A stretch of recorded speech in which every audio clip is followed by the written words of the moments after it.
our first and only gig, we were going to play for the Children's Hospital Telethon at the UAW 774 on River Road. And it was going to be on television. Forget the fact that we were going to go on at about midnight. On the night of our big debut, now we're to a 15-year-old, 14-year-old, this is just a step before we are on the Ed Sullivan Show, and we hit the international stage. We have among us the guitar or the amps. We had to borrow a couple of amps which were about this big and were better than the amps that we used for our guitars. The amps that we used for our guitars were about this big, and they were all air, and you couldn't hear them at the other end of a basement, much less a hall like this. So we bought these, we borrowed these any equipment we could do to amplify ourselves, so at least they could hear us singing at the end of this hall. And on top of that, on the night, our rehearsal before we went to go to this pre-Ed Sullivan thing at the Union Hall, the lead guitarist's guitar all of a sudden isn't working. So I take the jack plug out, and I'm looking, and the wire's broken off. And I said to the drummer, whose house we were practicing at, "Do you have a solder gun?" And he says, "What? What's a soldering gun?" So I said, "Get every pack of matches that you could possibly come up with." And 2 packs of matches later, it was resoldered, and I carefully fitted it in, plugged it in, and it played. So we get to this UAW hall. This is I want to emphasize, this is pre-Ed Sullivan. Pretty soon we would have throngs following us, even though we're using everybody else's songs.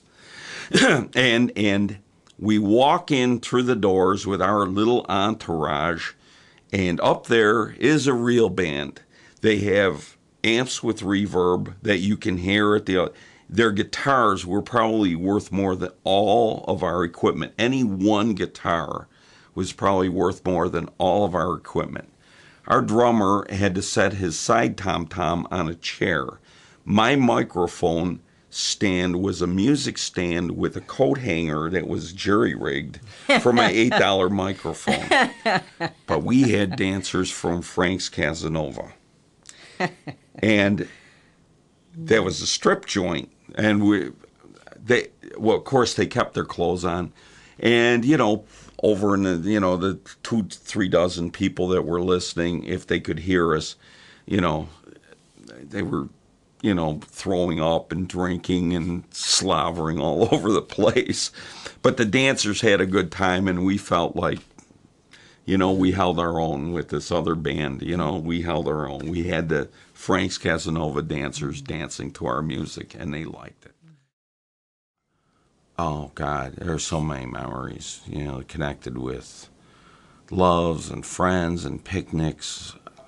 And the music that was out when we were in our teens and 20s was just a wonderful time for creativity. I mean, music was every time you turned on the radio, there was some new great song. And I remember I left home when I was 20, moving to California, riding through Colorado at night, full moon in March.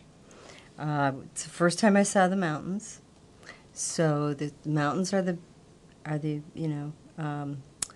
stark mountains against this twilight blue sky and the full moon, and I heard the Doors, Light My Fire, the entire version, and I thought, okay, I'm in heaven now. It was so. That was a great time for music. There was so much spirit and, I don't know, togetherness or something, and hearing all those war songs and feeling like people really got it and understood what was happening, and I felt like I was a part of a much bigger whole that really understood what was happening.